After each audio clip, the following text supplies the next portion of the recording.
आपल्यासोबत दिल्ली सर्वोच्च न्यायालयाचे अधिवक्ता माननीय ॲडव्होकेट असीमजी सरोदे सर आहेत. इंडिया न्यूज 21मध्ये आपलं खूप खूप स्वागत आहे. तर महाराष्ट्रामध्ये अनेक अत्याचार होत आहे, छोट्या मुलींवर तसेच महिलांवर अत्याचार होत आहे आणि गुंडगिरीसुद्धा वाढलेली अशा वातावरण दिसत आहे. तर याबद्दल आपण काय सांगू शकतो? गुंडागर्दीचं राज्य असणं हे अत्यंत चुकीचं आहे. आणि कोणीतरी नागपूरचा मुन्नाभाई नावाचा माणूस आम्ही ऐकलं, तो स्वतः गुंड प्रवृत्तीचा आहे, अनेक गुंडागर्दीच्या केसेस त्याच्यावर आहेत आणि त्याला जर राज्यमंत्री पदाचा दर्जा दिला असेल कोणी तर ते चांगले व्यक्ती नाहीत. आणि त्यामुळे मला असं वाटते की देवेंद्र फडणवीस यांनी, आपण ज्याला हिंदीमध्ये म्हणतो गिरेबान में झाक के देखो, त्यांनी स्वतःच्या चारित्र्याचं आता परीक्षण केलं पाहिजे, निरीक्षण केलं पाहिजे की त्यांचं राजकीय चारित्र्य मागच्या 7 वर्षामध्ये अत्यंत बिघडलेलं आहे.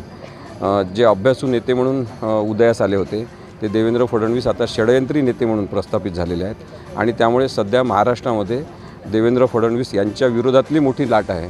भाजपला सगळ्यात जास्त तोटा हा देवेंद्र फडणवीस यांच्या कुटील कारवायांमुळे होणार आहे. येथील महाराष्ट्रातील जे युवा आहे त्यांना रोजगार नाही आहे, शिक्षणाचं म्हणजे बरोबर स्रोत नाही आहे आणि मोठं म्हणजे जे विद्यार्थी आहे त्यांच्या ज्या स्कॉलरशिप आहे ते थांबलेले आहे कुठेतरी आणि सरकार यावर लक्ष देत नाही आहे. आणि जे विद्यार्थी आहे ते शहरामध्ये किरायाने राहतात, त्यांचा खूप मोठा प्रश्न आहे. तर याबद्दल काय सांगू शकता? सरकारला प्राधान्यक्रम ठरवता आला पाहिजे की सगळ्यात जास्त मदतीची गरज कोणाला आहे, मदत कोणाला करायला पाहिजे. जर आपला एक लोकनिधी असेल, ज्याला आपण पब्लिक फंड म्हणतो, तो कोणाच्या विकासासाठी आधी वापरला पाहिजे, त्याचा प्राधान्यक्रम सरकार ठरवण्यामध्ये चुका करत आहे. कारण की हे धर्मावर आधारित अशा प्रकारचं हिंदुत्ववादी राजकारण करतात. एक हिंदू असणं ही वेगळी गोष्ट आहे. वारकरीसुद्धा हिंदू असतो, तो अगदी सहजपणे आपला धर्म पाळतो. तो काही सांगत नाही की मी असा आहे, मी तसा आहे, माझ्याजवळ हा रंगाचा शेला आहे म्हणून मला तुम्ही हिंदू म्हणा, असं नाही. तर तो धार्मिक असतो मनापासून. यांनी जे हिंदुत्व तयार केलेलं आहे ते हिंसक स्वरूपाचं आहे. हिंदू धर्म जगणाऱ्या, बौद्ध धर्म जगणाऱ्या, मुस्लिम धर्म जगणाऱ्या, ख्रिश्चन धर्म जगणाऱ्या सगळ्यांच्या डोक्यामध्ये धर्मांधता आणणारं जे राजकारण आहे ते अत्यंत चुकीचं आहे. त्यामुळे यांना प्राधान्यक्रम ठरवता येत नाही, यांना माणसांचं दुःख दिसत नाही आणि म्हणून मग सगळ्यांना समान संधी मिळाली पाहिजे. समानतेची गरज कोणाला आहे, विषमतेसोबत कोण जगत आहेत, त्या विषमता दूर झाल्या पाहिजे, त्यासाठी योजना केल्या पाहिजे असा विचार यांच्या मनात नाही. तर राजकीय फायदा कोणाचा घ्यायचा आहे, भावनांचं राजकारण कसं करायचं आहे, याच्या आधारे हे धोरणं ठरवत असल्यामुळे तो राजकीय फायद्याच्या आधारे धोरण ठरवण्याचा जो प्रकार आहे तो अत्यंत चुकीचा आहे असं मला वाटतं. महाराष्ट्रामध्ये 2 ते 3 पार्टीमध्ये हे फुटाफूट झालेली आहे आणि चिन्हांची जे आहे ते चिन्ह 2 पार्ट्यामध्ये विभागलेलं आहे. तर याबद्दल आपण काय सांगू शकतो? आम्ही स्वतः उद्धव ठाकरेंच्या तर्फे वकील म्हणून काम केलेलं आहे. त्यामुळे मी आपल्याला हे नक्की सांगू शकतो की राहुल नार्वेकर यांनी विधानसभा अध्यक्ष म्हणून अत्यंत बेजबाबदार पद्धतीने निर्णय दिलेला आहे. सर्वोच्च न्यायालयाचा अपमान करणारा निर्णय दिलेला आहे. दुसरी चूक ही सर्वोच्च न्यायालयाने या केसमध्ये अजूनपर्यंत न्याय न देऊन न्यायाला विलंब जो केलेला आहे तो एक प्रकारचा अन्याय आहे. उद्धव ठाकरे साहेब यांचं पक्षाचं चिन्ह काढून घेणं आणि पक्ष यांचाच आहे असा निर्णय देणं ही निवडणूक आयोगाची अत्यंत गंभीर चूक आहे.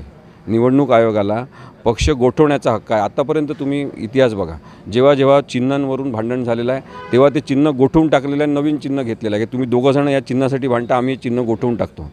पण असं पहिल्यांदा झालेलं आहे की निवडणूक आयोगाला, कारण की नरेंद्र मोदी, अमित शहा यांनी डायरेक्शन दिले की तुम्ही अशा प्रकारचा निर्णय द्यायचा आणि त्यांनी त्यांचं मत ऐकून तसा निर्णय दिलेला आहे. उद्धव ठाकरे आणि मूळच्या शिवसेनेवर अत्यंत मोठा अन्याय करणारा हा निर्णय आहे आणि त्यामुळे यांना खोक्यांचं सरकार म्हणतात, यांना पैशाच्या आधारे आलेलं सरकार म्हणतात. त्याच्यामधलं तथ्यसुद्धा आता नागरिक बघत आहेत आणि म्हणून मला असं वाटते की सर्वोच्च न्यायालयाने संविधानिक नैतिकता जपायला पाहिजे होती. राहुल नार्वेकर यांनी संविधानाच्याच दृष्टीने विचार करायला पाहिजे होता, पण अजूनही तशा प्रकारचा निर्णय झालेला नाही. आता लोकांना वाटते की आता काय आचारसंहिता झाली, आता काही निर्णय लागला नाही तरी चालेल, पण निर्णय लावणं आवश्यकच राहणार आहे या केसमध्ये. कारण की अशा पद्धतीने राजकीय पक्ष फोडला तर चालेल का? अशा पद्धतीने राजकीय पक्ष फोडून पळून जाणं चालेल का? अशा पद्धतीने राजकीय पक्ष पळून नेऊन आपलाच पक्ष आहे असं सांगणं चालेल का? याच्यानंतर भारतात अनेक राज्यांमध्ये अशाच पद्धतीने पक्ष फोडणे, पक्ष पळवणे आणि मग तो पक्ष आपलाच आहे असं सांगून सत्ता स्थापन करणं चालेल का? ह्या प्रश्नांची उत्तरं सर्वोच्च न्यायालयाला द्यावीच लागणार आहेत. त्यामुळे मला असं वाटते की निर्णय हा निदान निवडणुका मतदान होण्याच्या आधी सर्वोच्च न्यायालयाने दिला पाहिजे, तर सर्वोच्च न्यायालयाचा विजय त्याच्यामध्ये होईल.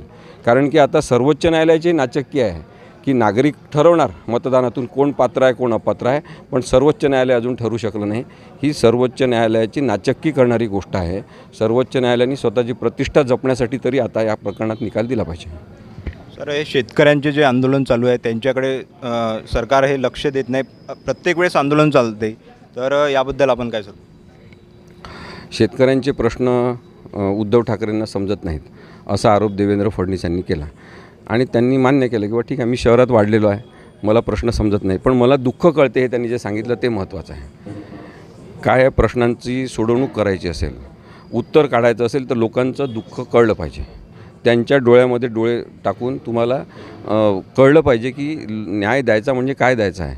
आणि म्हणून मग मी मगाशी सांगितलं की सोयाबीनला भाव नाही, कापसाला भाव नाही.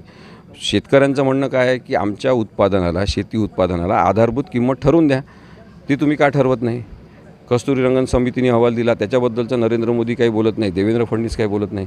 आणि एकमेकांच्या उखाळ्या पाखाळ्या काढणं, एकमेकांना चिडवणं, एकमेकांबद्दल अत्यंत वाईट, म्हणजे शाळेत जसे लहान मुलं भांडतात तशा पद्धतीने वक्तव्य करणं, हे जर महाराष्ट्रात होत असेल तर अशा राजकीय लोकांची गरज नाही, हे आता सांगायला पाहिजे असं मला वाटते. त्यामुळे ते काही कोणत्या राजकीय पक्षाचे आहे म्हणून त्यांना काढून टाका असं नाही. त्यांची वागणूकच चुकीची आहे, त्यांची वागणूक लोकशाहीला पूरक नाही आणि म्हणून मग ते शेतकऱ्यांना न्याय देऊ शकत नाही. मग आपण पाहिलं की भारताच्या स्तरावर 3 वाईट कायदे आणले. शेतकरी म्हणाले नको आम्हाला कायदे, तरी त्यांचं ऐकलं नाही. शेवटी साधारणतः 700 ते 800 शेतकरी मेले आणि तेव्हा यांनी कायदे परत घेतले.